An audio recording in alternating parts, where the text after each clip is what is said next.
ఒక ధనవంతుడు ఉంటాడు. ఆ ధనవంతుడు ఏసయ్య దగ్గరికి పోతాడు. ఆయన ఏమనుకుంటాడు అంటే నేను ఏసయ్య దగ్గర పరలోకం పోదాం అనుకుంటాడు.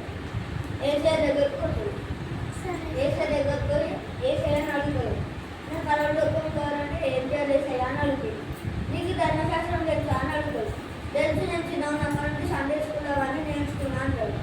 ఆమెను తెలుసా అంటే ఆమెను తెలుసు, నేను అందులో నేర్చుకున్నా చిన్నప్పటి నుంచి అని చెప్పి చెప్తాడు.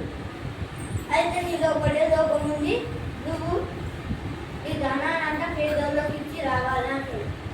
అయితే ఆయన నీరేసయ్యా అది నాకు పని అన్నాడు. అదే ఎందుకు అంటే నా దోస్తు వాళ్ళతో చూడాలి, నా దోస్తులతో ఎంజాయ్ చేయాలి అంటాడు. నేను లేకపోతే మా దోస్తు వాళ్ళు ఎవరి దగ్గరికి పోతాడు, ఒకరికి పైసలు అడుగుతున్నాను అంటాడు.